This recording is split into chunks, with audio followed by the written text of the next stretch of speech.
Hey y'all. How y'all doing this week? I was just seeing something that I thought was interesting and I wanted to share it with you guys. It came from Keith Foskey. He just posted it today at some point, I think.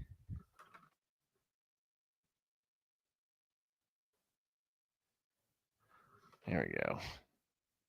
I was watching it just as I was letting the stream warm up, and I wanted to show it to you guys. If he's got it on here.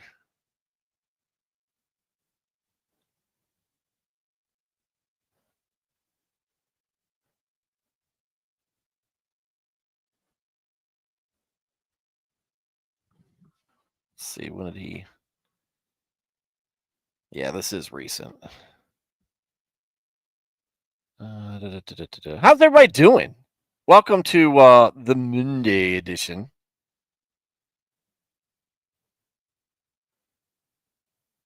The Monday edition of Flawed Man of God.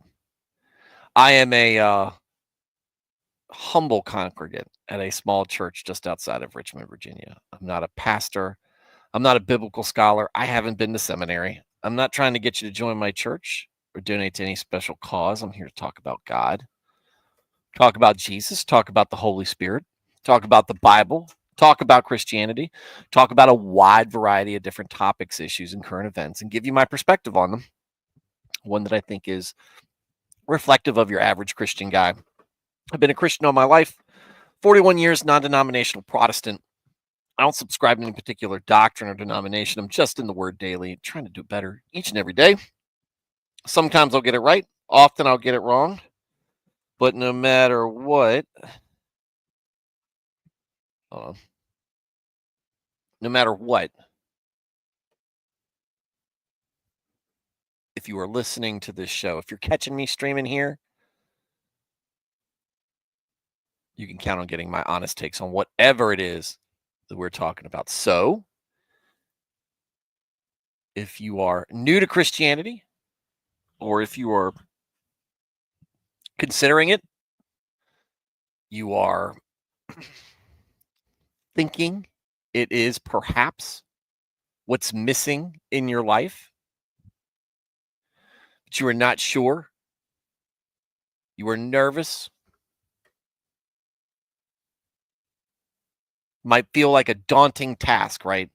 Giving your faith over into something, because look, it's not getting beat around the bush here. It's a big step.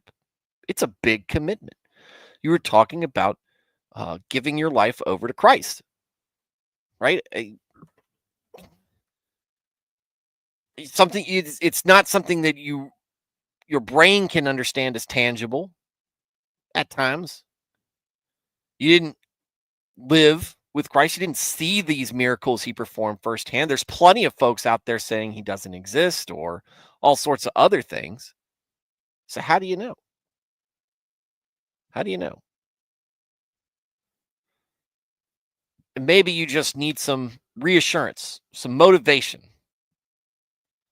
some um some encouragement that you're on the right track.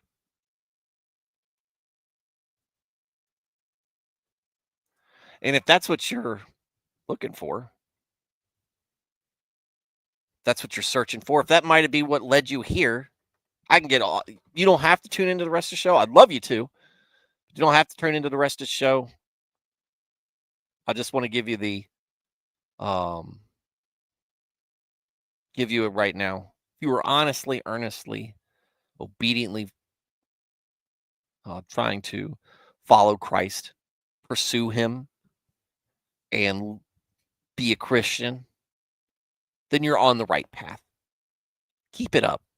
Don't let the world discourage you. The world does not like what we stand for. The world is not in line with things. It's the whole reason that Adam and Eve were cast out in the beginning, right? The world wants to do its own thing. We're chasing something better, something wholesome, something true and righteous.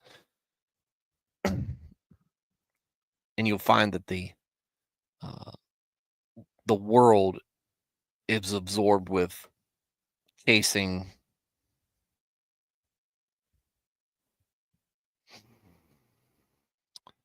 its own thing, selfishness, selfish desires, things like that. And that is not what the pursuit of Christ is. And and if you're in the Bible, if you're going to church, if you're getting any message other than that,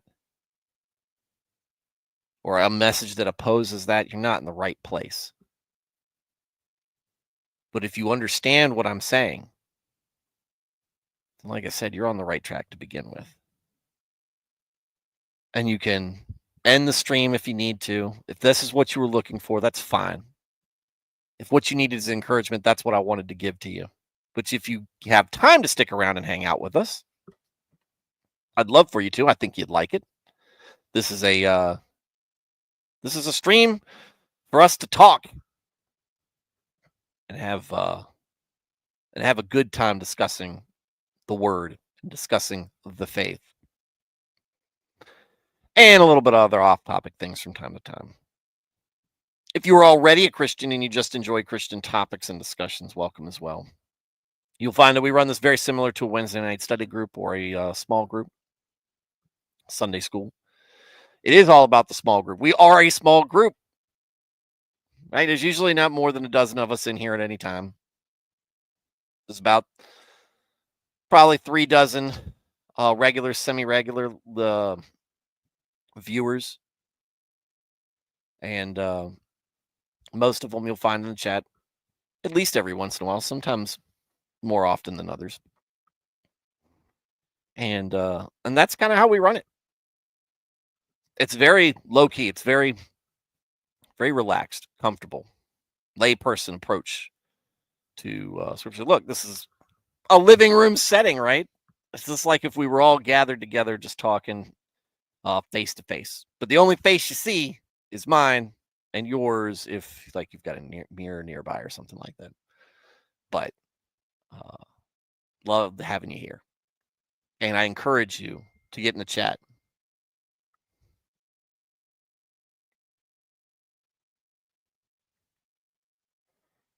Encourage you to get in the chat and see and hang out with us, me, and the group in the chat. Point at it correctly. The group in the chat, or down, depending on how you have your phone or computer or whatever oriented. We'd love to have you participate. Good group of folks tuning in and night out, and just offering their 2 cents worth. And we want to hear your 2 cents worth. That's as easy. That's the ease of participating. Just say what you need to say. We're a small enough group that if you put something in that box, I'll read it and respond to it. So what do you agree with or disagree with? Where do you think I'm right or where do you think I'm wrong? What unique insight, perspective, or experience do you have that you can share that maybe we haven't considered yet? Or maybe you just want to add on to something somebody else said. Share your opinion. Ask questions. I might not have the answer to them. It's a decent chance I won't. But we can talk about your question and possibly point you in the right direction, finding it. And with that said, I did find the Keith Foskey bit. Let's load that up. Come on. It's not that hard. Facebook, come on. It's just a reel. What? There we go. How do I?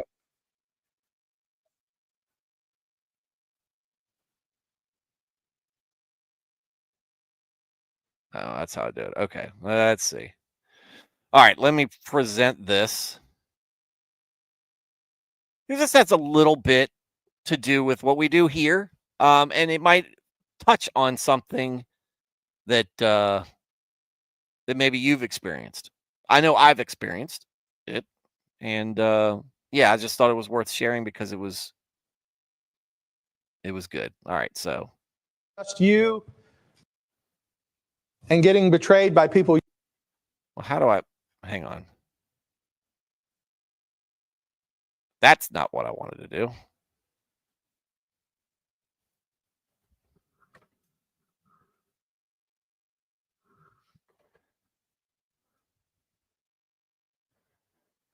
Start all over again. I don't know why it's being so slow. This is obnoxious.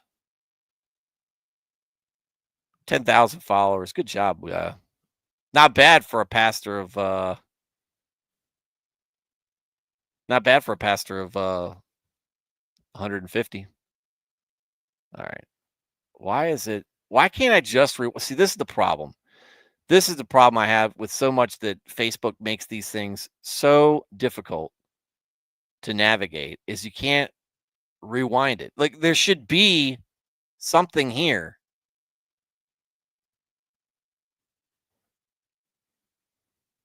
There should be something here.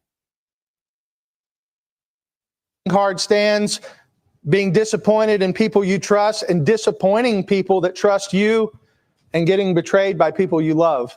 This is why men leave the ministry as often as they do, because ministry is raw, it is dirty, and it is painful. Ministry is rarely all happy, joy, smiles, and pain-free. It's never pain-free, but it's often, as I said, just dirty. People come, I have so many people who ask me, I think God's calling me into ministry. What do you think? Run! Often, I'll quote Spurgeon. People don't like this quote of Spurgeon, but he essentially said, if you can do anything else and be satisfied, do that. Ministry is filled with taking hard stands, being disappointed in. That's a load of hard truth right there, guys. Oop, what did I do? Trying to be that's a load of hard truth right there. And Keith nails it there. And it's great. It's great that he said it, because I think it needed to be said. Because it's something you can expect, especially for folks who are new in the faith. You've a lot of times, we can all say we've come from hard places. There are hard places that we've come from. We've gone through hard parts of our life, difficulty, tragedy, disappointment, problems, many mistakes that we've made, and we feel horrible about it. And we get that redemption, and we feel like, oh, well, I'm baptized, I'm saved, things are looking up. But that's not the end of it, because you're still going to disappoint other people. You are still going to be disappointed, and you're going to be disappointed by people you look up to. You're going to be and you're going to disappoint them, and you're going to disappoint people who look up to you. This is not a perfect world. This is not a helpful. This is not a place where everything is helpful.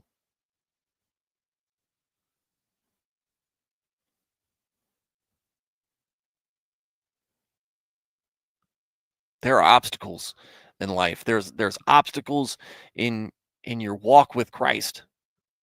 Satan's not just going to take this lying down. Your desires, your lusts for sin, for the sinful things that you struggle with, are not just going to just go away. That's not what faith is. Or at least I don't think that's what faith is.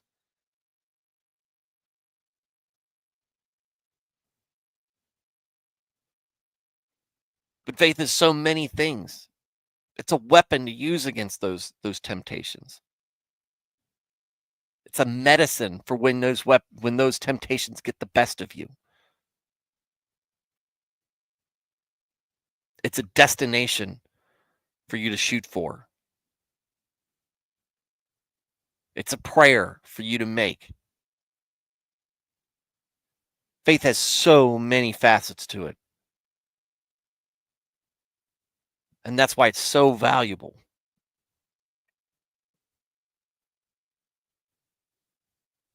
That's why it's such a difficult thing to see somebody lose it.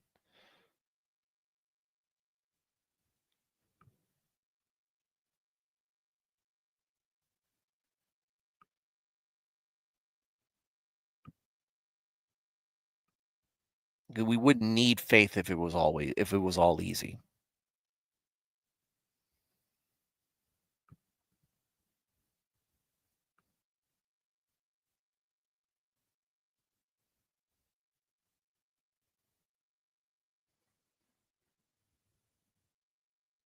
You just say, "Oh yeah, everything's grand. Everything's 100%. Everything's as great as I make my Facebook profile to go look like."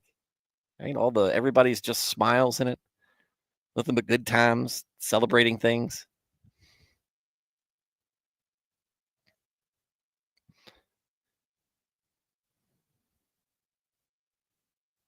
Faith is your commitment that you're not just going to lie down. You're not just going to give up like King Saul did.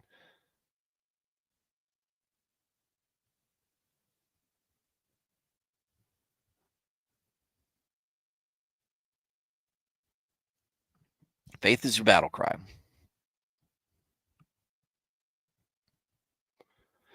So Nico's in the chat. Welcome, sir.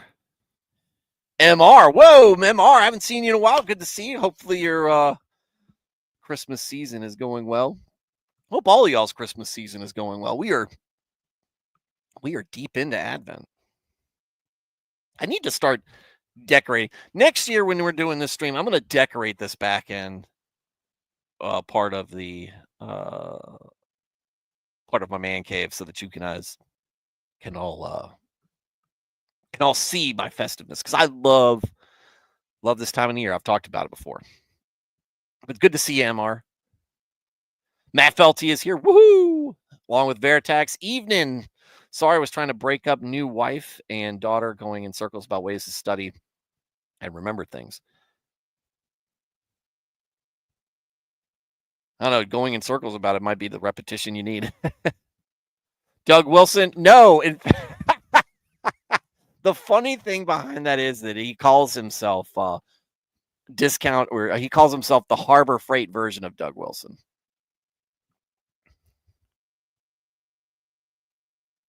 F5. Oh, refresh? Yeah, I guess I could have done that. Maybe if I'd have paid attention to chat while I was trying to unboomer myself. Yeah, Vertex. Wow, I'm wrong. No, all right. So, and Nico said, "Who is this? Is your local pastor you mentioned before?" No, this is Keith Foskey. He is a gentleman that I met over Twitter. He runs a channel, a YouTube channel, an Instagram channel, his Twitter, and his Facebook page centers around. He's your Calvinist. He came on here to talk about Calvinism. And he's very similar to Hans Feeney and Luther and satire. In fact, they had a show together, I think, where Keith was interviewing Hans. But he did he's got a small church that he's the pastor of down in Florida, if I recall correctly. But if you watch some of the sermons that he shares that he gives, they are generally really worth the sound, listening to the sound bites he puts in there, because he's good. He's good, for at least from the tidbits that I've seen. I haven't watched a whole live stream of his show or of his sermons or anything, but there is meat there. There is real good messaging there. If I was down there in the area, I would definitely show up and listen to a sermon of his. If he's a Calvinist, what was the closing after he said run? Yeah, it's but that's somebody that is a pastor talking from the heart, from understanding that it is a difficult profession. It is not for everybody, and and when you see guys like him, when you see guys like Hans preaching, or in my case with the guys, the two guys preaching at the church I'm going to, EL and Mike, they're up there even on something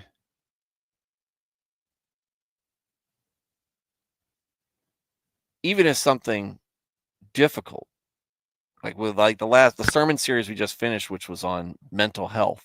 It's a lot of really tough things. Suicide was a big one, and that was a powerful one for a lot of folks to go through. But even talk about that, it's emotional. But you see a preacher um, sitting up there, standing up there, and you see somebody who is confident, who is sure of themselves, and great at delivering a message, and you feel like, man, this person's got it all figured out. And you're hanging on their every word, and you don't think for a second that they've got struggles just like you. But on top of that,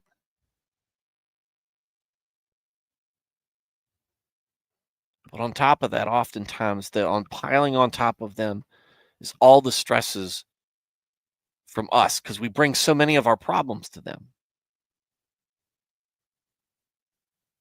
We're one sheep. Each of us is one sheep in a flock, and we're worried about eating. We're worried about drinking. We're worried about how many other sheep are next to us. They're shepherding, and they've got to be concerned with every sheep in that flock. Where are they at? How are they doing? What is their health like?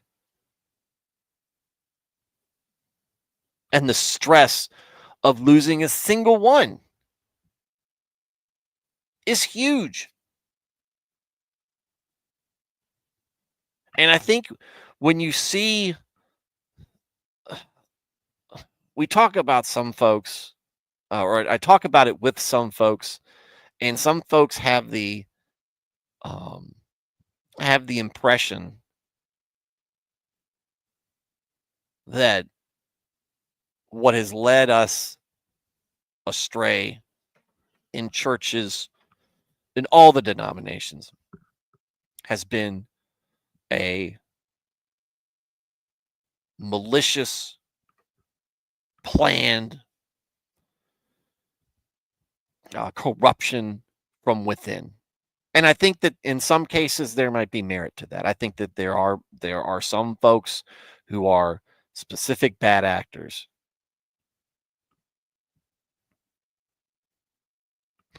But I think that a lot of times when we see folks who are preaching a message that has compromised biblical principles, they have compromised godly principles in their messaging.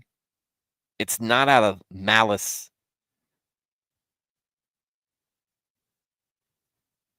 I think a lot of times it's due to not wanting to lose a single sheep, or one that they particularly have invested a lot of time in. And if I can just ease off on this principle here, if I could just ease off on this commandment, I can keep them. I can keep them in the fold. I can keep them off that cliff.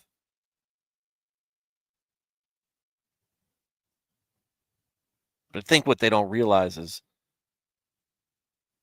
once you've eroded that part, you didn't bring one sheep back from the cliff. You've endangered the majority of the flock, if not all of it.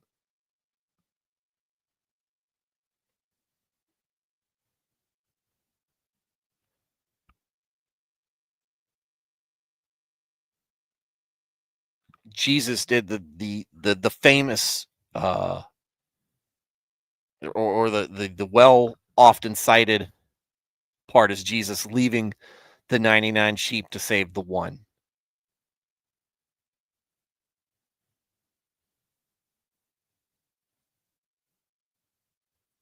Jesus didn't bring the 99 sheep to the one just so the one wasn't lonely. That is why when you hear messages like stuff that Hans preaches, like stuff that Keith preaches, like stuff that you have a pastor who is really committed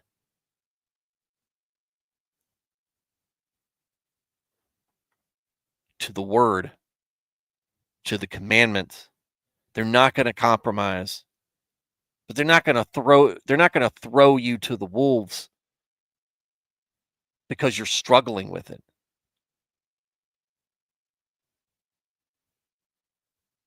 But they're also not going to hold your hand into damnation. Those guys need your support. They need your understanding on things. And it doesn't just end with the pastor. It's the elders. It's the deacons sometimes, especially Baptists, because the deacons are kind of the elders, and that this is or the bishops for the Catholics or whatever. This is not an issue that affects one denomination. It affects all of us in Christianity. So we are all struggling with it. So my guys, my ladies and gentlemen who are tuning into this show, as many or as few of you as there are, please understand this. If you are part of a good congregation with a great pastor and great leadership, you need to guard that. You need to appreciate what you have. You need to thank God that what you have exists. And that you have it for as long as possible. Because you're being fed correctly, your fellow congregants are getting fed correctly, your preachers doing the right thing. It's stressful as it is, at least they can take heart that they are that their efforts and their labors are righteous.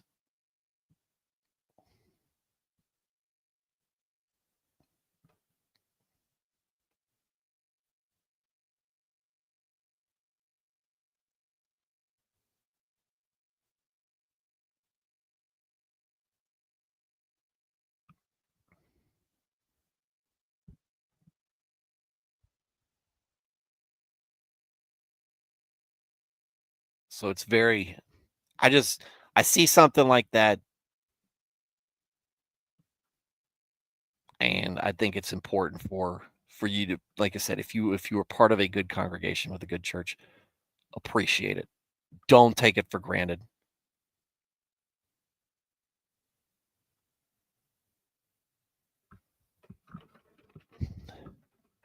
And be happy that we live in a country that even that does struggle with our obedience, even in churches at times. That there are that you at least have the ability to go in search of, if it all falls apart, go in search of a place that will or that is doing the work. So, like I said, to the preachers and the pastors out there, to the elders, to the deacons, to the bishops, to the whomever, the priests, putting the work in. If you're not compromising, if you're following those commandments and you're leading your flock with love and understanding, but firm adherence to and obedience to what we're supposed to do, thank you. Thank you. And I think that, I think that what you're doing is honestly something that brings great joy to God and the heavenly host because of how you're reaching people.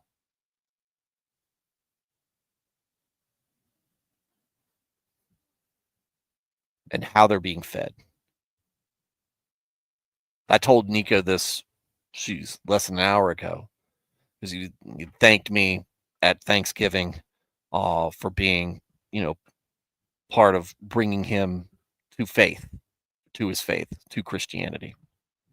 I said, I didn't make those decisions. I set this up with, with what Nico's done. That was a big part of what I wanted to accomplish for folks like Nico out there. But ultimately, he made those decisions. I'm just that stepping stone, one in a pond. There are people who do more, who put in more work and pour more effort into you guys than I do. And that's good. I mean, that's where you should be doing it. Like I said, I'm not an expert. I'm not a professional at this. I would love to go into ministry, but where I wouldn't run from it for the stress, I don't think I have the proper attitude for it. I'm argumentative. I'm sarcastic. I can be awkward with people and their problems.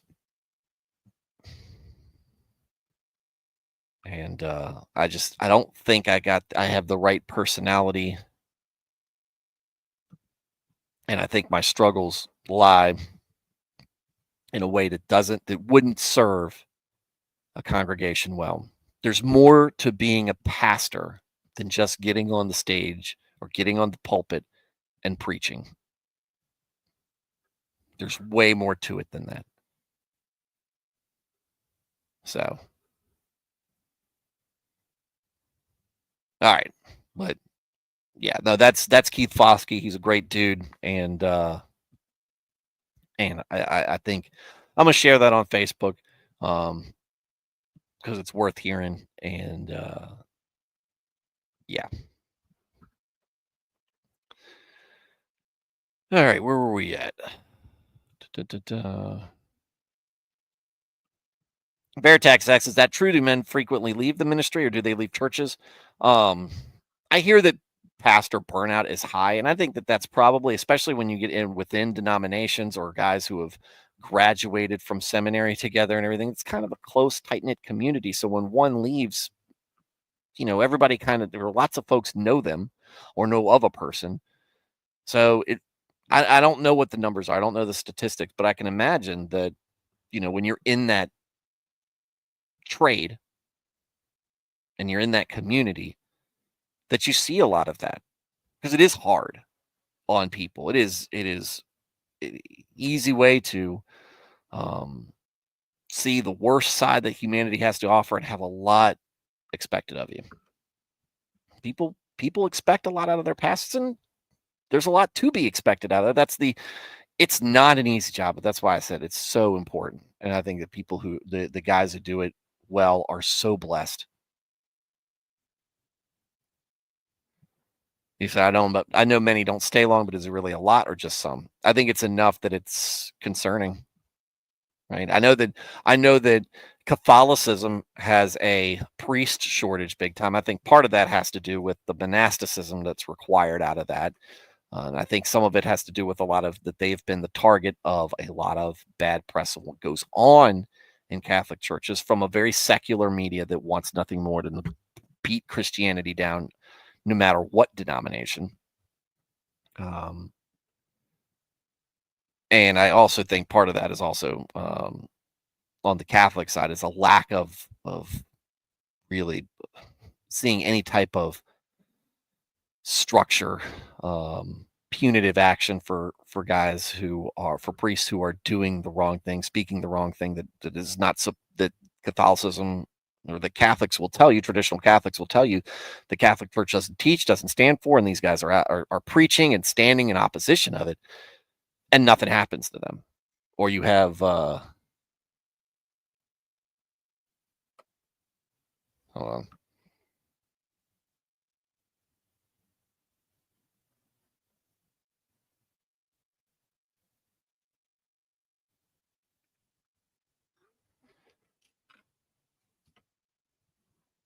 They stand in opposition for him, and the Vatican doesn't do anything. And so you get mixed messages. You've got, and I think I've talked about this before. You've got politicians, and they say, "Well, I'm Catholic and I believe this," and all blah blah blah. No repercussions, right? These are people, very public figures, that are supposed to be part in community of this, which has a bureaucracy, has a governing set of rules and whatnot, and there's no censure, there's no correction, there's no none of that.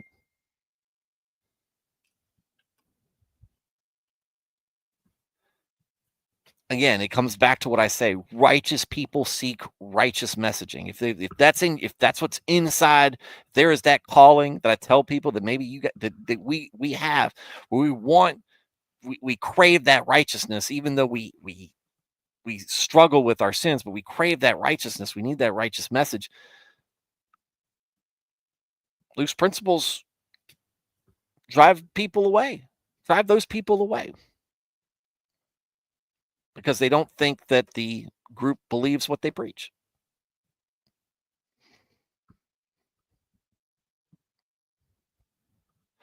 Nika said, tell me about it. I still struggle with temptations every day, especially when I've been doing good for a while and bam, it hits.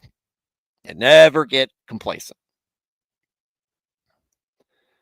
Never get complacent. At the end of the day, if you don't have anything to repent for, you need to focus on what you've done during the day. At least for me. Matt Felty said, get swallowed and spit up on the shore of your calling, buddy. Yeah.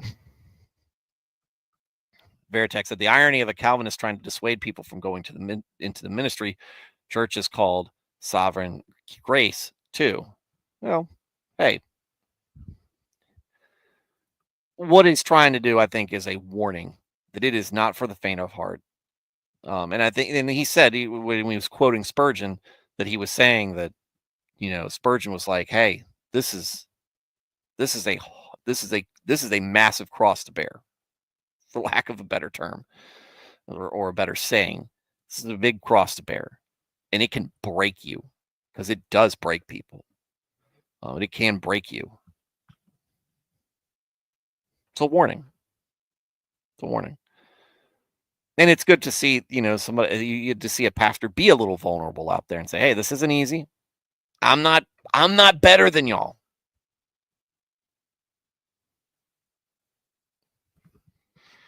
It's important, and it's good to know that a pastor recognizes that. And that serves as a reminder as well. What's going on, Jason? What's going on? I saw you pop in earlier. Just didn't say hi because I was in the middle of a thought. Jason said, the heart of the preacher has a lot to do with it. By the abundance of the heart, the mouth speaks. The pastor of my previous church recently told me, we don't hate you. Well, you're a Christian. You're not supposed to hate anyone. In what context did he say he doesn't hate you? Like, how did that come up? If you're willing to share, I'm just interested on the context behind that. Veritek said, I'm not sure that a pastor has to be great, at least not in the external metrics someone might use. He has to have faith and a love for service flocks. But, to me, that's what makes a pastor great. I'm not worried about the numbers of how many people are you bringing in, or how many people are donating and tithing or whatnot. How are you serving your congregation? How are you feeding them spiritually? How are you leading them? How are you teaching them? Because the pastor's doing all of that.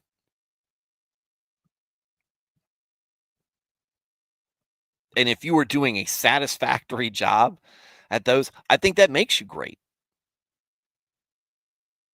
Because it's so hard to be satisfactory in that exact.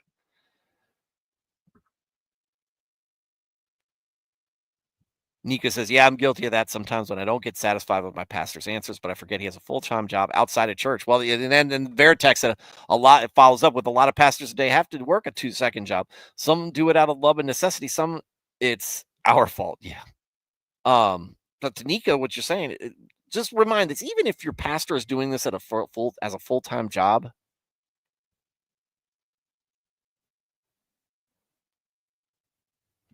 even if your pastor is doing this as a full-time job, will not have the answers to everything. They are human. They are going to make mistakes. That's why a lot of the social media Christians, and I love them to death, but they hang on to the church fathers, and it's not a bad thing. They said church fathers agree with this. Did all the church fathers agree with, or do you agree with every single thing that every single church father said? They made mistakes too. The disciples made mistakes. Jesus consistently corrected them.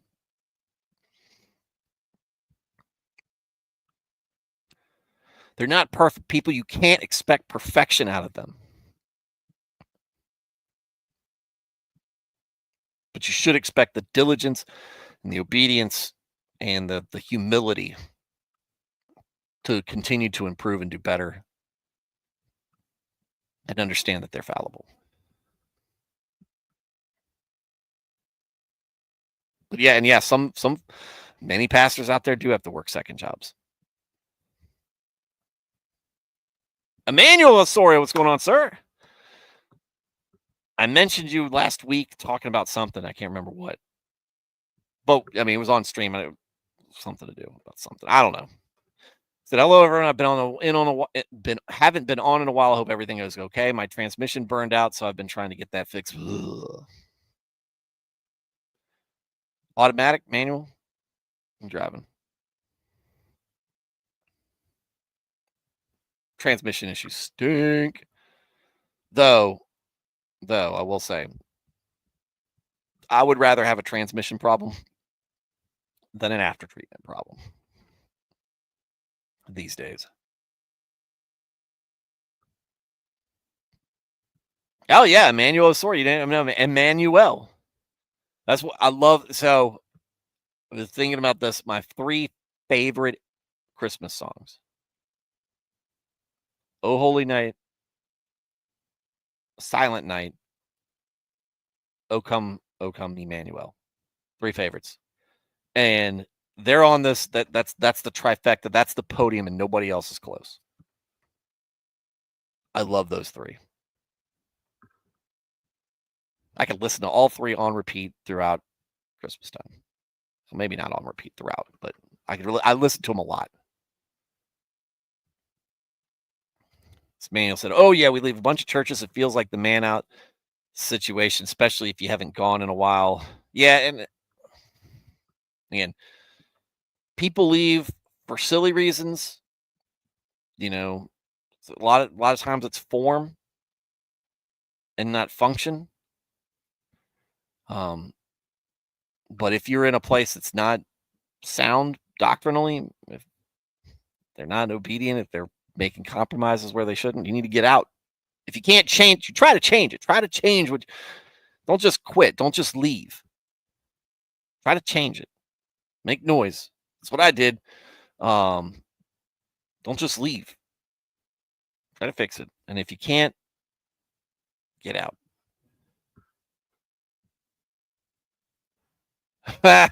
Pastor works full time as a UPS driver. Oh, he's busy right now. Christmas as UPS and a pastor?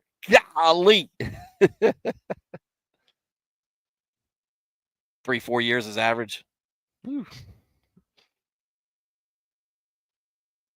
Veritech said, I suppose fresh to the field, maybe burn out and fall out, possibly because seminary isn't really training them for the long haul. Well, I know what were we joking about? Baylor not being kind of a joke nowadays from some of the stuff that's being taught there. What is it? SBTS, Southern Baptist Theological Seminary, has had some really troublesome things come out of there as far as, what they're teaching and what they're allowing.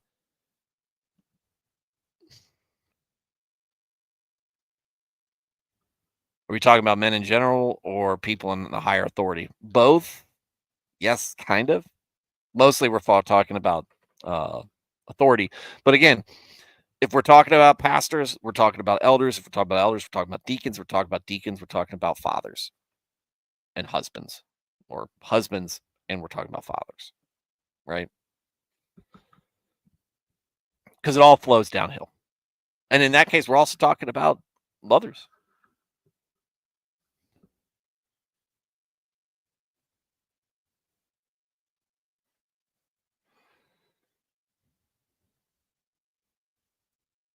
Matt Felty said, "There's nothing wrong with seminary as the same as a MSW education. Is very different from nitty gritty social work. Oh, master's in social work education. I don't know. Well, look, I'm not saying you don't learn anything at these. What I will say is it doesn't. I've heard enough really poor, really very dumb, very asinine, very ignorant takes from people with MDiv for Masters in Divinity behind their name. There is a lady on Instagram who is speaking against Christ and like openly, right? Speaking against Christ and saying that she knows what she's talking about because she has a master's in apologetics. Still calling herself a Christian is very weird. Very weird. And that's like master's in apologetics doesn't mean anything to anybody these days. Because who follows it, because we see it and we hear that, and it's something. If even a lay person can break that down, what they're saying down, and know that it's false, then what do your credentials really mean? Emmanuel Osorio says, "Stu, they're what you call Hollywood Christians. Stu, the surface level ones." Also, third generation preacher. Hey, 3 generations good.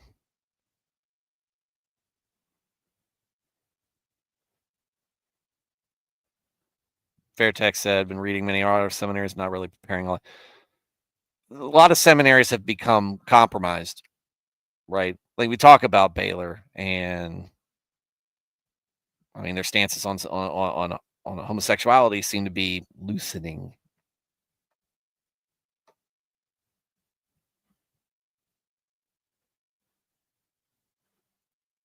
Veritex said, "Yeah, I don't disagree with Stu on that, but a lot of people focus on the external numbers. Yes, a lot of people do, and a lot of people, congregants, a lot of leadership groups, and there is the idea, and it's not wrong,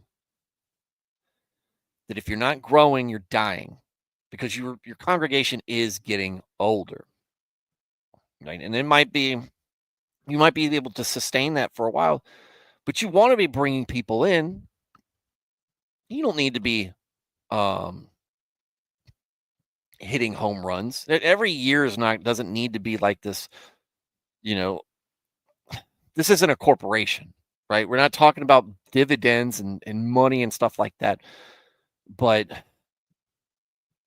you should see the gradual, replacement of you want to see, because there's going to be people who are going to be who are just going to leave. There, if you've got lifelong people or elderly people who are dying, you should have more people come in. It's part of the life cycle of the church, that you're going to have your elderly members dying off, or unexpectedly, tragically, other congregants dying from time to time, and those numbers have to kind of grow in order to sustain that, or else you are going to fall into um obscurity, I guess. That's not really the word I wanted to say, but and a lot of folks are concerned about that, and I repeat it all the time. There is the thought out there that Christianity is one generation away from extinction. I don't agree with that. I don't subscribe to that. I used to find it very thoughtful and insightful, but ruminating over it, that's not going to happen, because the power of God is so great, and the righteousness of people. There will always be a church. Will always be a church, and Christ even said that the gates or hell will never prevail against it, right? So we might be few in number at times. We might be very few in number at times, but it will be there. And that's not for us to rest on our laurels and just take that for granted and be like, well, it'll always be there. No, we have to fight. Because what do we do? Because we're not worried about that. God's got that taken care of. We're not worried about that. What we need to be concerned with is making sure we're doing our part to grow, because we want as many folks to hear the word. We want many folks to hear the gospel, so they have the opportunity to have heard the gospel and go, huh, tell me more. Or maybe down the line is, I heard somebody say something like that, and then we want everybody to get in. Not everybody is, but we want to work. So we're trying to get as many people in as possible. This is not supposed to be an exclusive country club where we look down on everybody who applies, and we weigh and measure them. No, we're getting measured as well. And if we are going to enjoy,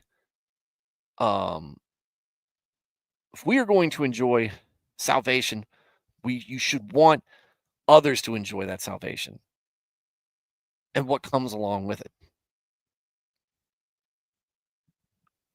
So don't focus on whether the church is going to be there or not. Just focus on the Great Commission. Focus on being obedient. Focus on loving others, preaching the gospel, spreading the good news. Focus on Christ. Focus on improving yourself. Focus on grace. Focus on faith. We have enough. We have enough on our plate as Christians, even if we're just even your simple congregant, your simple lay person, lay dude, has enough on their plate that they don't need to worry about what God's already got taken care of, and that's the existence of the church in its perpetuity. Oh, I'm so sick of the term church fathers. It can be from time to time, but look, I will tell you, it's worth looking into what they say. And it's interesting to hear it, because you hear that you get why they are revered, why they earn their place, because it's so insightful. Something they say is so insightful.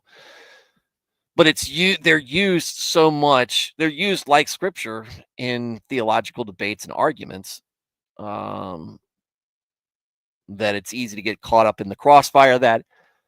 And then you're like, man, I wish. You just kind of get sick of the term.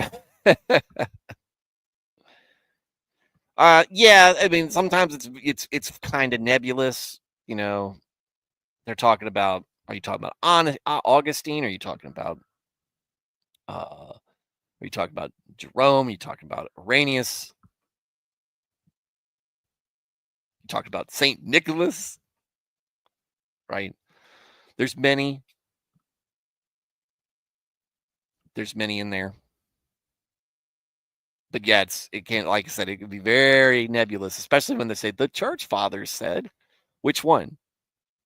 And do you agree with every single thing they said? Or why do you think, why is what they say true? Why is that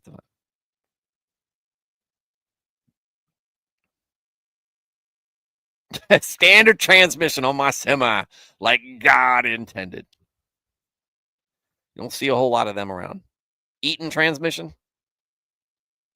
That's my assumption. And if it's a standard, that's pretty much all I see these days for Eaton transmissions. Eaton Fullers. Matt Felty said, listen to Scott Weiland's album, and the compositions are great. Pretty sure all three you mentioned are on it. Let me look that up.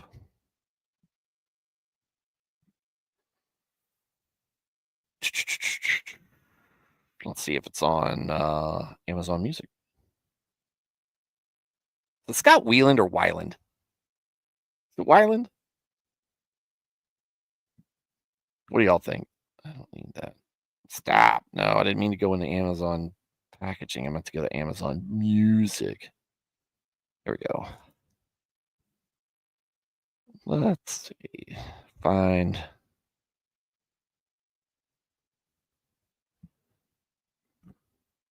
Spelled it wrong.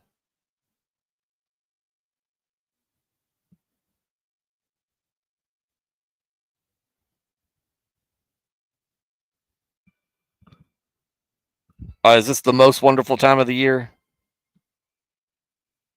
Let's see.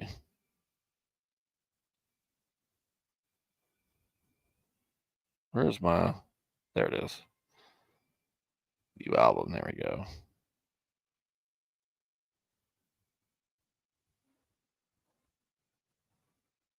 Silent Night's on there. Oh, Holy Night's on there. I do not see O Come Emmanuel, though. Hey, 2 out of 3 ain't bad.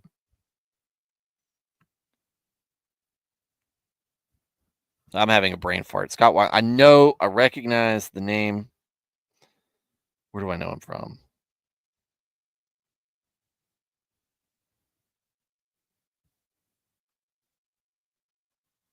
Stone Temple Pilots. That's what I thought. I love them. Unironically love STP.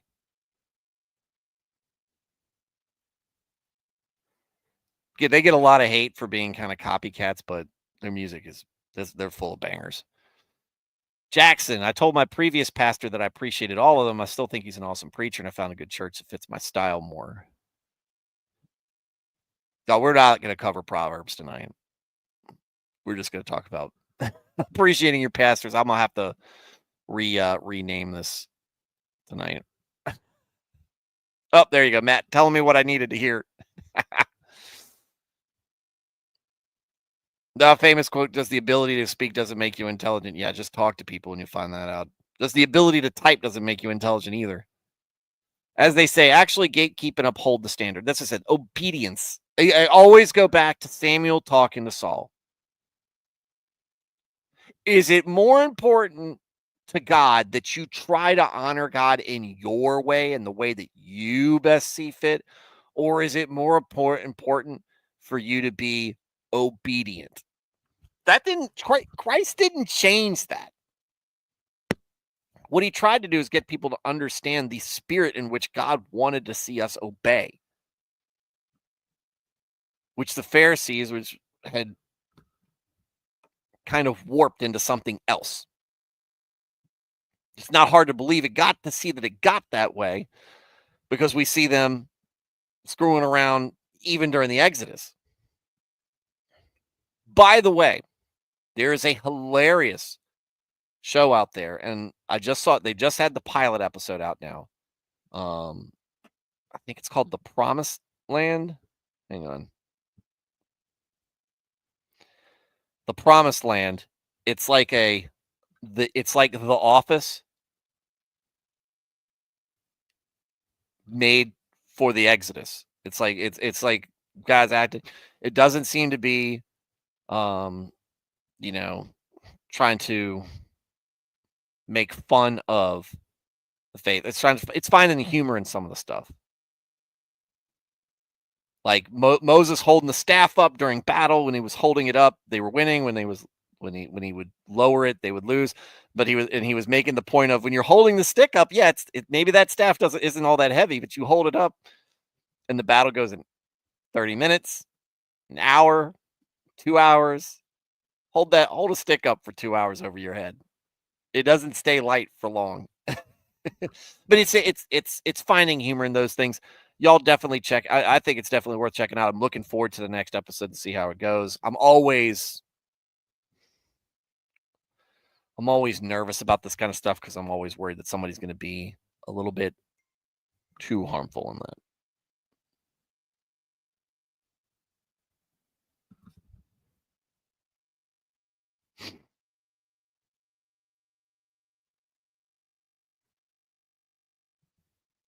Was she a Methodist? Was who a Methodist? Saw a Methodist the other day talking about the couple she thought her and her husband were most like. She boldly said Ahab and Jezebel. I kid you not. Oh, no, I know you're not kidding me. Woke preacher clips on Twitter shows the most awful things. Things that you couldn't, like, you try not to be nitpicky with some people preaching, because different denominations do have different theological texts, but are so out of the zip code of Christianity that it is nightmare fuel to know that this stuff is being preached in a place calling itself a church, calling itself Christian, and leading people astray. The wolves, right? A church led by wolves, and they're out there, and it is ugly. Some of the things that they preach, it is heinous. And I try not to use, and I'm not trying to understand. This is not histrionics here.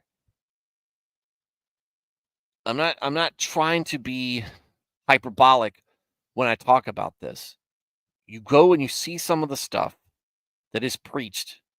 A woman preaching with a shawl. What do you call the thing they wear over the priestly? I can't think of the name of it, but the robe thing, or the on it. It's purple with Planned Parenthood logo on there, with Planned Parenthood on it, preaching about how abortion is almost a sacrament. Like, that's how disgusting some of these things get. A man dressed in drag with a rainbow, I really wish, with rainbow garb on and glitter on his face, preaching a gospel that is completely alien to anything ever taught, anything written in Scripture. It exists out there. So I don't doubt this at all. Growing has to be internal, not just in terms of bodies. Amen. Hopefully the commie algorithm of TikTok is on the way out. Yeah, I hope so for everybody who watches it. I don't. Then the crap pushed elsewhere from it will die too. It would be nice to see a Renaissance era of Christianity return. This ain't Fight Club. Yeah, we don't talk about Fight Club. We talk about Christianity. Loving your neighbor means sharing the gospel with them. Amen. Nearly an hour in, flawed man of God. Yeah, that's why I said we're not getting a Proverbs tonight. We won't be able to do it. Stop wailing. Yeah, is it now? Oh yeah, Erasmus, Tertullian. Was Erasmus the one who was the precursor to Martin Luther? Was that Erasmus? Because he's a little late in the game to be a church father. If that's who I'm thinking of, I could be wrong.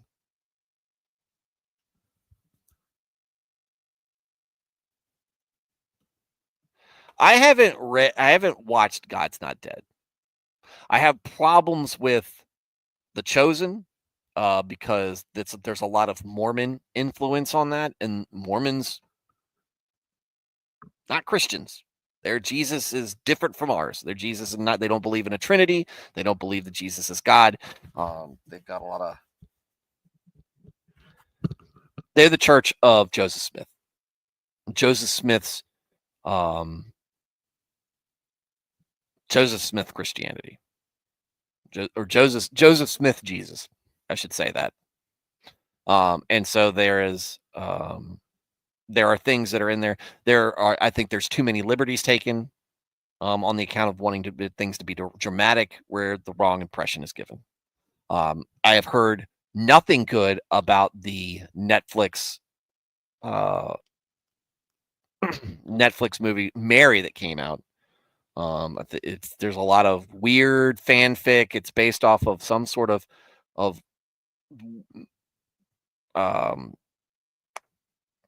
some weird book that came out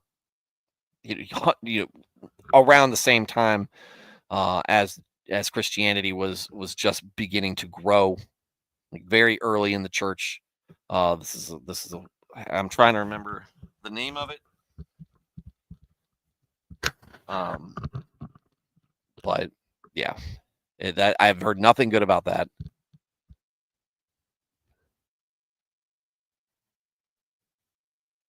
tried to at you to see if we get to the word. I'm so far down. I'm trying, like I said, I'm trying to keep up. We got a lot to talk about, right?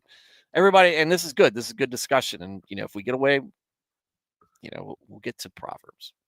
I'm here this week. I'm catching up, maybe. Obedience, faith, and by God's grace we are saved. Oh, that sounds hilarious. Yeah, yes, I was promoting that series. They've gotten funding and filled season 1. Yeah, I saw some clips where they had Moses reading from parchment, and I don't know what if he was reading just the Levitical law, if there was like a precursor supposed to be a precursor to 10 commandments, because it's not on stone tablets, or if it's a whatever, but he's doing, and they got the guy from straight to jail. This he goes undercooked fish, believe it or not, straight to jail. He was doing the whole thing.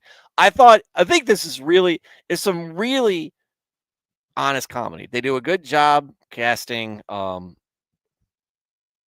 Miriam, Moses' brother, as kind of miserable and jealous, as Aaron is new to what he's doing. It's like I said, a friend of mine, I'd send him to think. He goes, this. It seems too goofy. Buffoonery. I think the buffoonery was the word he used for it. Kind of make this, but there was a lot of buffoonery that went on during the Exodus. Like, there's a lot of times where, like, why is this going on? Or you're just like, man, this is almost comedic, right? Things that are going on during the Exodus, they're just blow my mind. And so at the end, he's like, hey, we're a few days of journey from Sinai. And I'm like, oh, this is going to be. I'm just very interested to see how they handle it. Hopefully, it goes well. But I was chuckling all through last night when I was watching that pilot episode. So vestments. Kind of. There's a specific term I'm looking for. It's not a sash.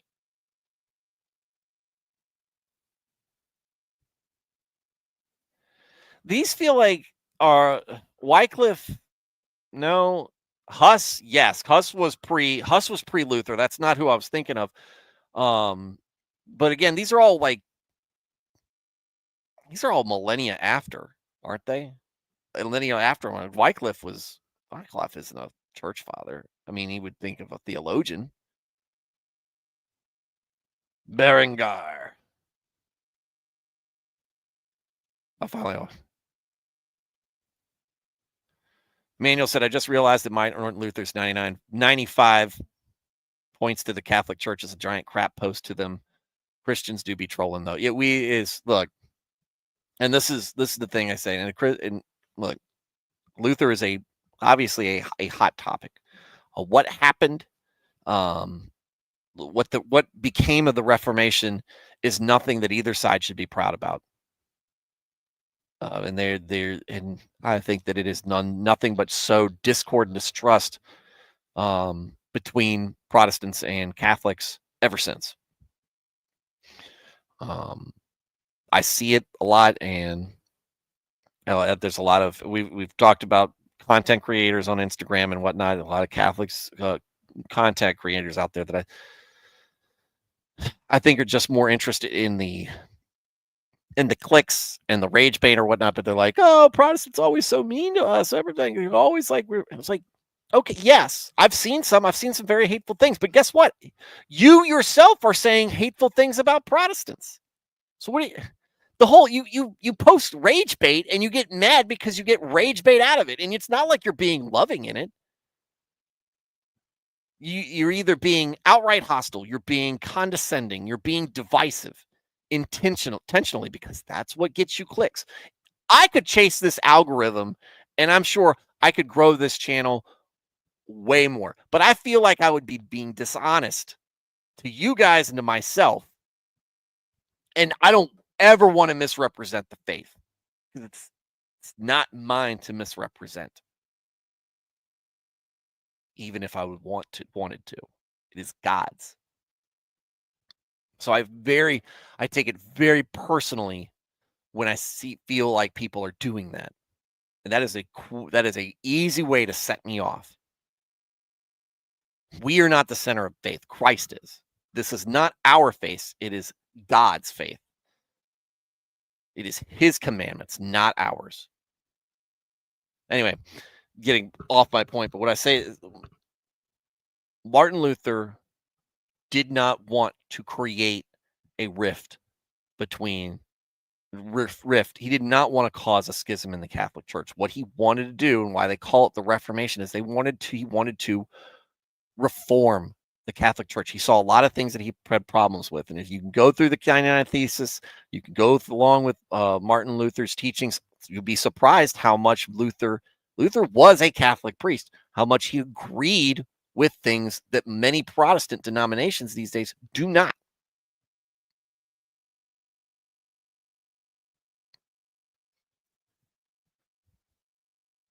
But there were problems in the church that Martin Luther felt that the church had drifted away from what he felt, whether you agree with it or not. Martin Luther believed that the church had drifted away from what it was originally supposed to be, and that we needed to reform. We needed reforms. We needed things to improve. The church needed to look inward and fix problems. And it seemed to him like he wasn't getting anywhere with it. And I think something that both sides understand is that Martin Luther was a man of scruples. The people who have actually studied the Reformation, Martin Luther had scruples, and a lot of the Catholics will tell you, it's like his scruples overrode what his ability to obey and handle things differently. I don't know. Didn't know Martin Luther. I wasn't there for any of this stuff. But I think for me, from a Protestant perspective, there are things that very much needed to be changed. And he wrote a thesis. You might not know this, Emmanuel. He wrote a thesis before the 95 points. And it didn't really go anywhere. But when he did this one, it had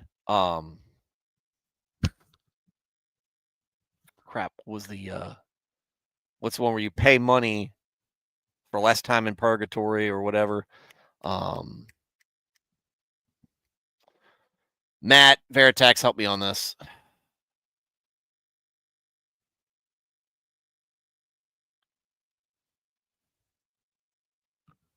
It's a Monday. I say that I always come up with a joke. I try to think of all these things. What is the word I'm thinking of? It was because it was money related, right? That's why it got along. That's why it really bit into. And there were outside players that were looking at the financial side of it, and that's why it finally got some traction.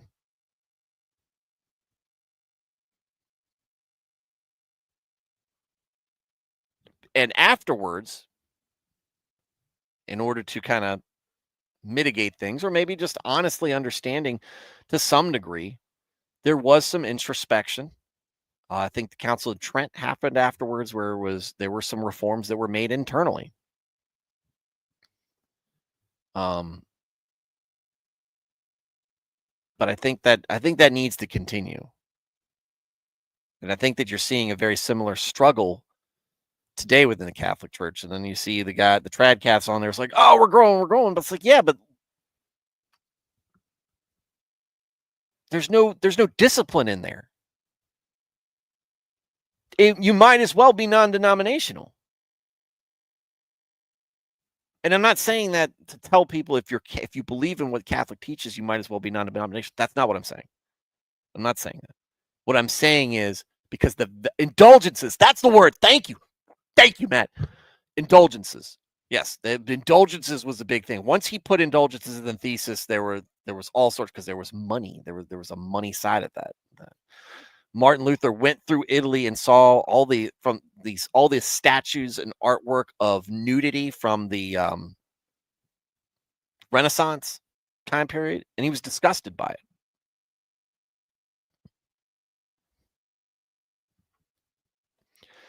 He thought that Rome, the Vatican, had fallen for the big gay or other pleasures of the flesh. He was not impressed with his visit to Rome when he was invited there.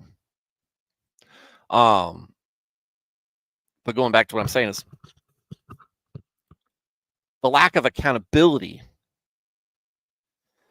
that seems to exist in Catholicism today. There's no all the structure is there, but it's not functioning. It's not functioning the way it should to protect the Catholic Church, at least in the way I'm seeing it. This is for me as an outsider. Looking at it, if you want me as an outsider who wants to see a faith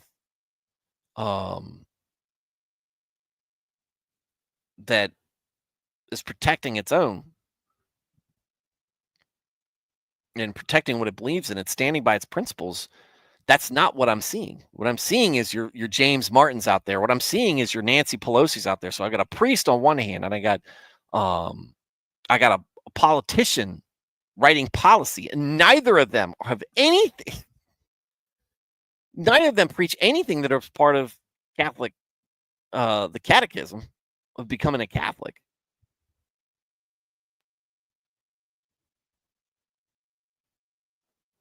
They're supposed to be the biggest. They're supposed to be our biggest proponents because they are the biggest. They're the heavyweight church. They're the heaviest weight class, right? They're the big guys out there, the big fish in the Christian ocean.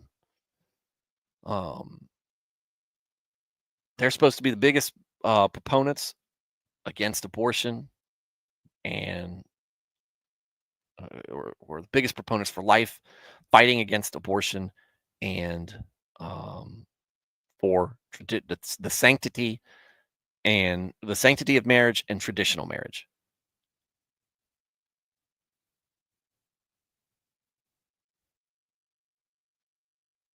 But what we see from so many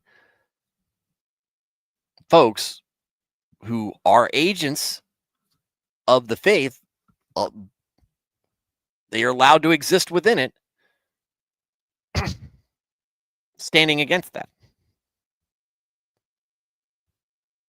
And why I say, so compare that to non-denominational churches. We don't have any power or control over each other. We only are concerned with our own local church or some of these big mega churches where they add all the satellite churches and it gets weird.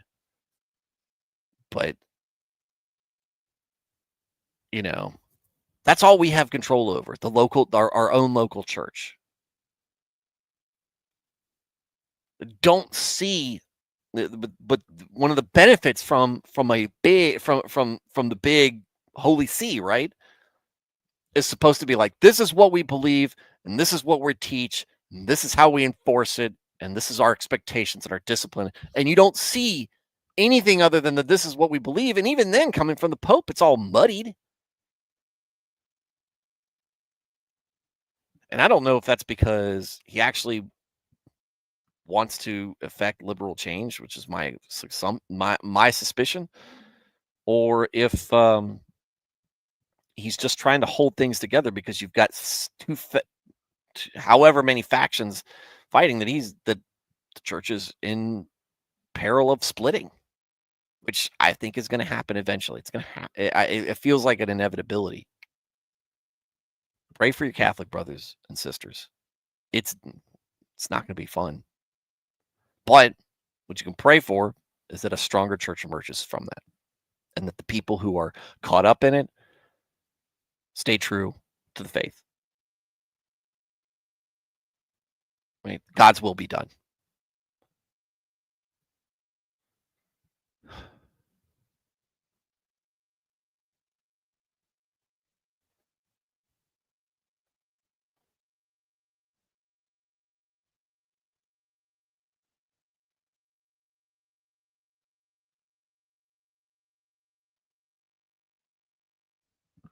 Zero sevens to Sean leaving though. I'm probably gonna fall off the Dick show. Yeah, you shouldn't be anywhere near that show right now.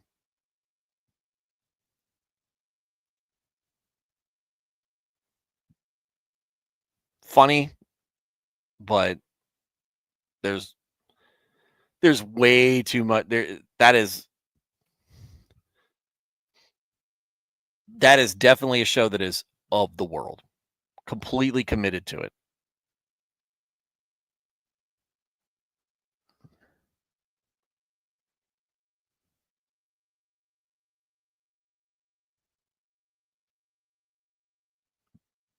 But I don't know what you're talking about, Sean leaving. I don't know what you're talking about. Really, I don't see it, but I might just be oblivious.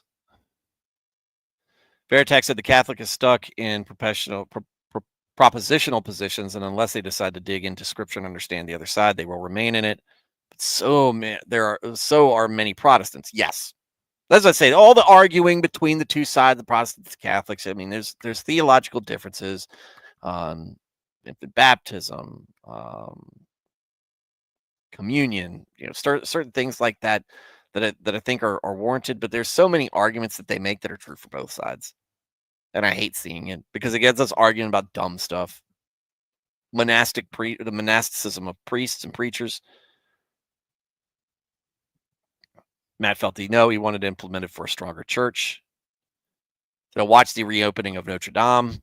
I appreciate it. Unfortunately, it was hard to find a good broadcast with translation throughout. Well, I don't know about that one, but you can see Notre Dame in the first round of the playoffs against University of Indiana. And that's this weekend, next weekend. It's coming soon. Anyway. Emmanuel Soares, so politicians actually having morals. That's funny. Although Brandon Herrera seems to be all right. Well, I don't know what Brandon Herrera's personal life is. Like, even it doesn't matter who, right? Because I don't trust any of them anyway, any bit. But it's if you are a politician and you say, I am a Christian, you should support pushing forward Christian measures because they would be good for your constituency. They would be good for the nation. They would be good for the world. We know this because of what we're taught in our faith.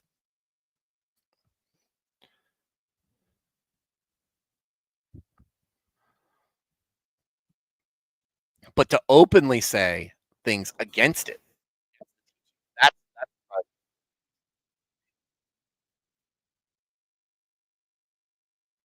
oh, I didn't mean to do that.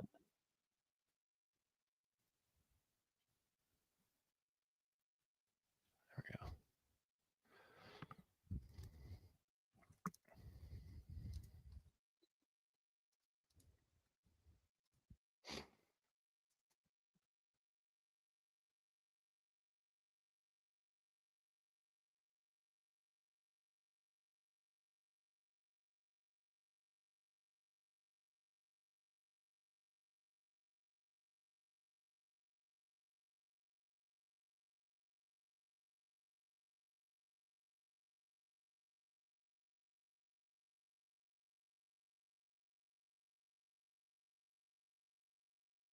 Anyway, there was a shorter one. No. I was just reading. Sorry, and I probably had a stupid look on my face too.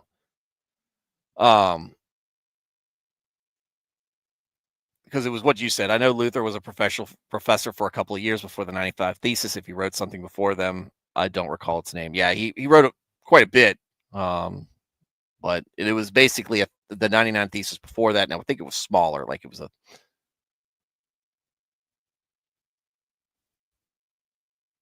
I'm just reading to see if there was a name for it.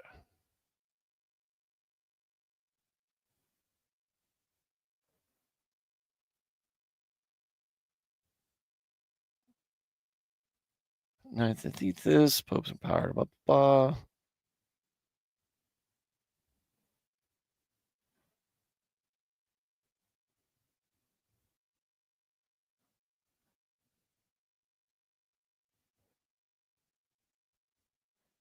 I don't know. Anyway, Emmanuel said Sean announced that he was leaving. I see that there are differences that the Catholics and non-Catholics I've ever come across actually agreed more than disagreed. That's what I'm saying. I speak daily with Rafter and El Chaco, who are both Catholics who have been on the show before, who I was friends with before this show began. And while we do have disagreements on things. We can speak as brothers in Christ on so many things. And there are things that we agree so much more together on than we do with the folks trying to modernize the faith in whatever denomination. Like I said, I am closer to them in faith than I am with Stephen Furtick. They are closer to me in faith than James Martin. So, you know, there you have it.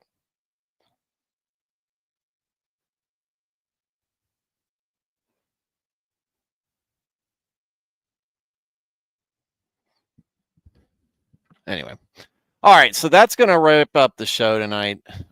We did not talk about Proverbs, even though I had it in the background the whole time. Maybe you could have read, if you really wanted to, you could have read it in the background, at least what little I shared of it, what you could see on there. But we'll get into it tomorrow. I thought it was a very important thing that we talked about, and we just look. That was great. Lots of participation from the chat, lots of discussion, lots of commentary, and we had a pretty fulfilling.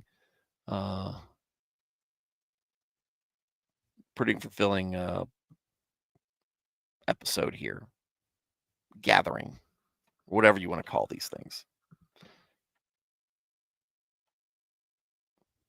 What child is this? It's my favorite of the album. It's different. Enjoy. Yeah. No, I'm interested in it. I'll listen to it. I'm definitely going to listen to it.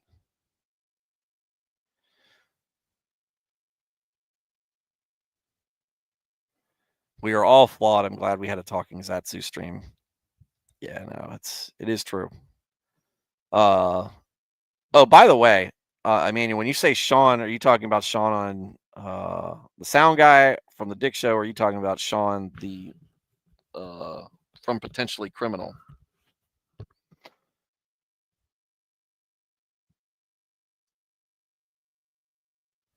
Nico said it was great. Lots of great reminders. Hope you stream it against it, because I know that.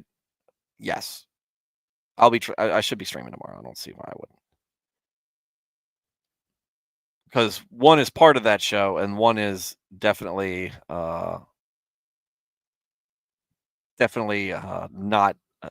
not friendly to the show, to that show, not this show. I don't know. Neither of those guys probably even know that this show exists at all. Just fine. Yeah, I like Sean, but again, that where Masterson was funny on The Biggest Problem. He's a great foil. I thought he was funnier than Maddox by a long shot. I thought he was way more likable, but his brand of libertarianism is about as antithetical to Christianity as you get, because it's all based in hedonism, in my opinion. So, like I said, was a fan of the show and thought he was funny from time to time. I quickly soured on him.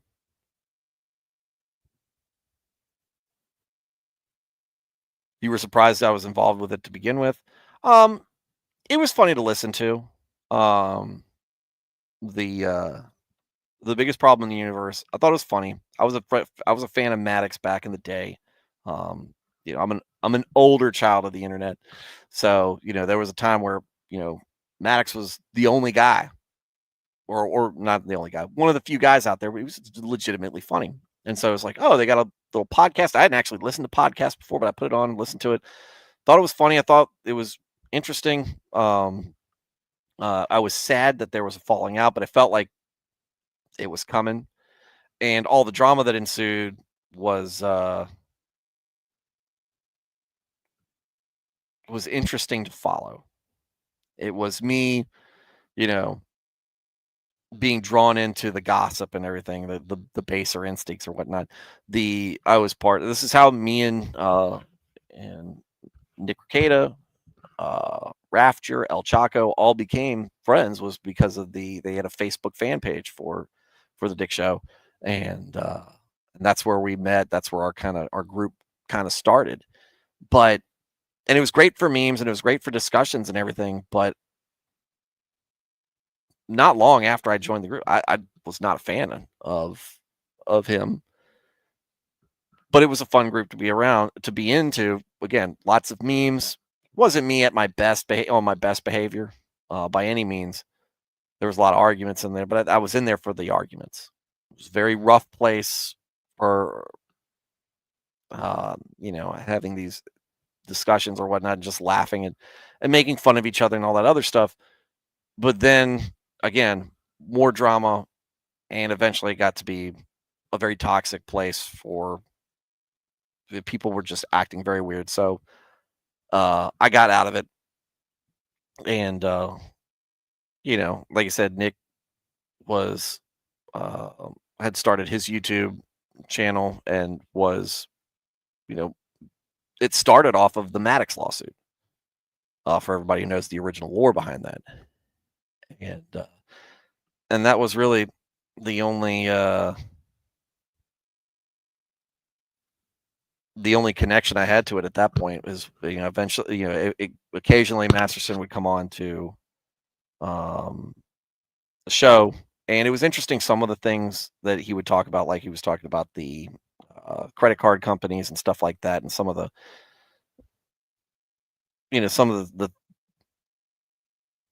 the powers that be out there that were interesting and kind of scary to learn about. But the rest of the stuff that he would talk about was really just weird. And again, I was like, yeah, funny guy, whatever. And but not my thing anymore. And I don't, like I said, it was his life is revolves around hedonism, right? He wants to live for uh, the pleasures that the world can provide, and he will imbibe on them as much as he can, and he will have his fill. Which, that's his choice. Not one, and I think he is very he understands very well, because he is very um, much against uh, Christian beliefs and principles. So it was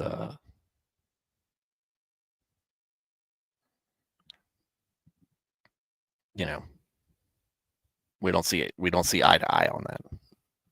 And I think enough has come out about where that leads, where that mentality leads to, and what comes out of that. That I will rest my case on. Christianity is definitely the right choice there. Uh, so, really, not looking to you know a-log anybody about it or get on anybody's case, but like I said, it is what it is on that. They're gonna have their opinions on it, but they, you make your choices and you live with the consequences of your actions. And if you don't feel like you need to, you have anything to repent for, or anybody you have to repent to, then again, that's your decision. We live in different spaces at that point. Here is a place where we do sin. It is not. We do not adhere to hedonism. It is we find that to be very much a sinful lifestyle, and that we do have somebody to answer to, and that we do have things to account for and be sorry for. This show is a little bit different from that, from what that show is, both in size and scope, right?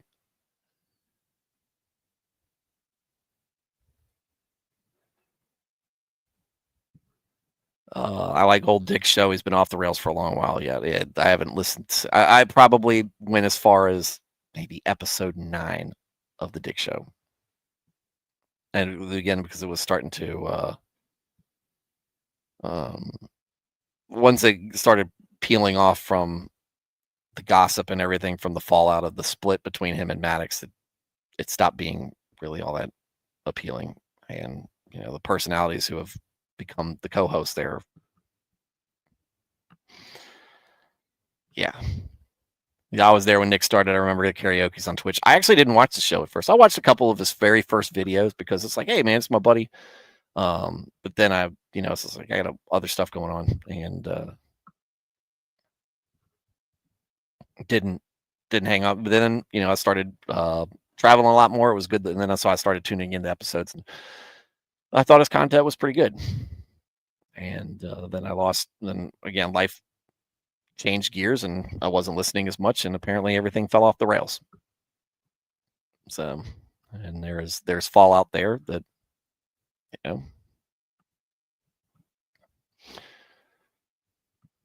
yeah. Again, hedonism, not a good choice. What's your take on calling of ministry of varied sorts to wrap us up tonight? I don't know. I mean, I think that, like I said, this is you're getting the perspective of somebody who would love to do This is a ministry right here, and it was, it took some effort to get myself to the point where I would put myself on video, put myself out there, put my opinions out there, my face and whatever, and speak live. Like I'm doing this for almost 2 hours now, tonight, but speak most nights and talk about the faith and everything. This is a ministry, and a small one. How impactful it impacts an individual greatly at times. I think. I mean, you talk to Nico. It's got a great impact. You talk to Emmanuel. He's talked about his impact. Matt, you tune in a lot, so I assume that you enjoy our interactions, obviously too. But I felt like, like I said, I kind of came at it in a indirect way. I wanted to start streaming, what I didn't have anything to talk about, and then I realized this was something to talk about, but it wasn't with the goal that I had in mind at the beginning. My beginning was like, hey, this would be a money-making hobby on the side. But then when I was like, no, this is an opportunity to be in ministry. It obviously is not a money-making hobby. This is a hobby ministry, which to me is more valuable than money. That any money I could earn is, reaching what you guys get. Casual ministry. I like that. I really like that. I'm in fact,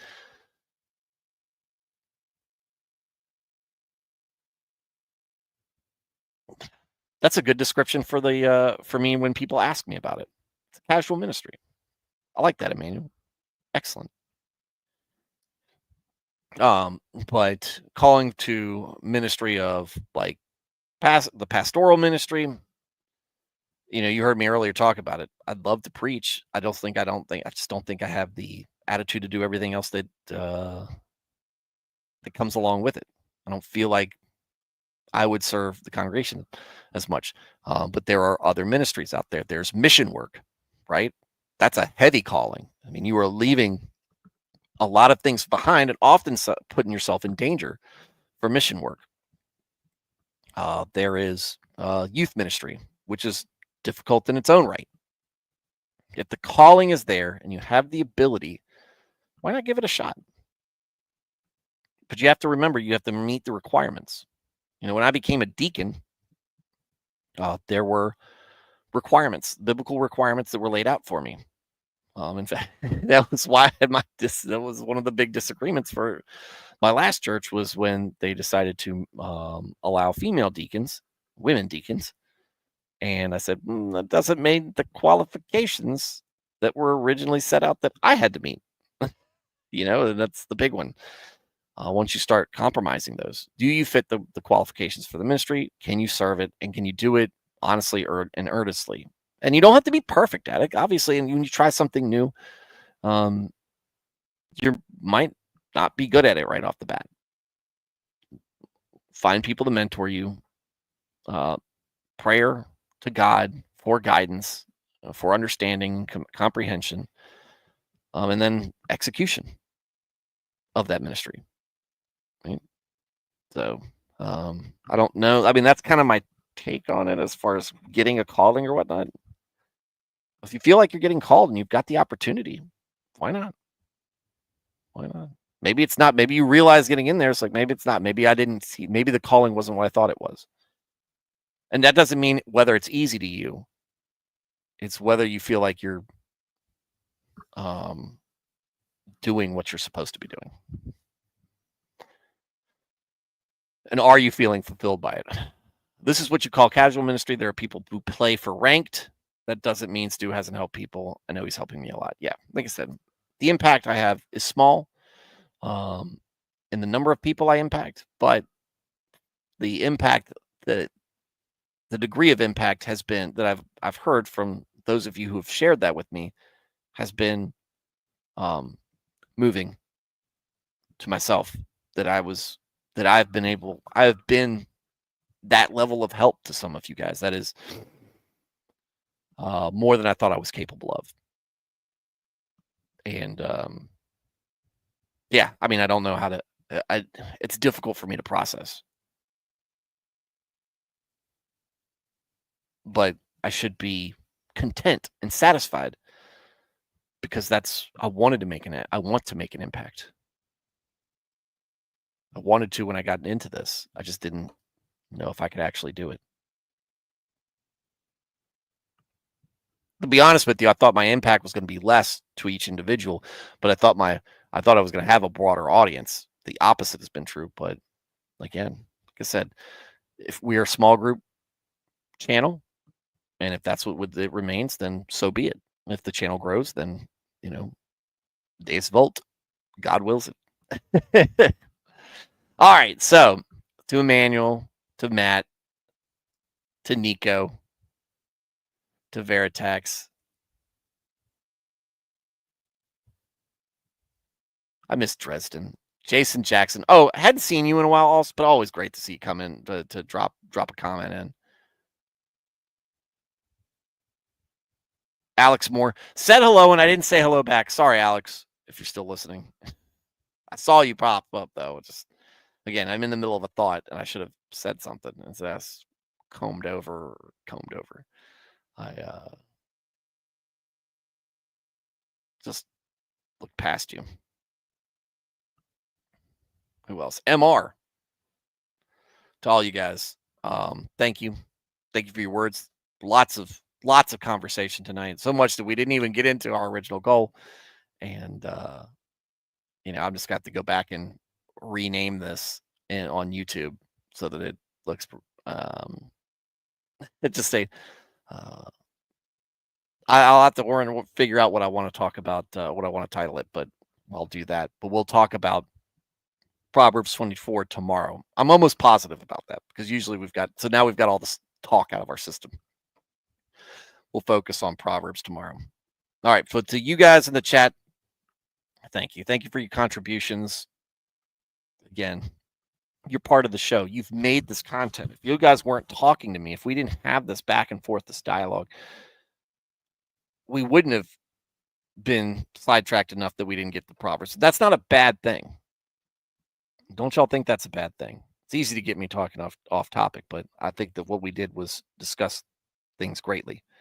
But yeah, I'm appreciative of that.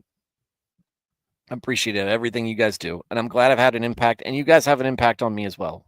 Like I said, I get out. There's some selfishness behind this in my show.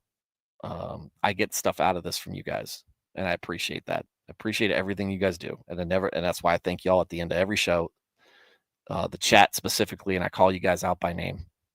The same thing for you guys who are listening. I can't call you out by name because you're not in the chat, but I know you guys are out there listening, and y'all either can't or don't want to be part of the chat. That's fine. I'm glad that you guys are finding something here. To everybody who's catching this on replay, you guys as well, always thankful. Thank you for watching. I'm sorry I didn't catch you live, but I hope to catch you live sometime soon. Everybody have a great night, and God bless. So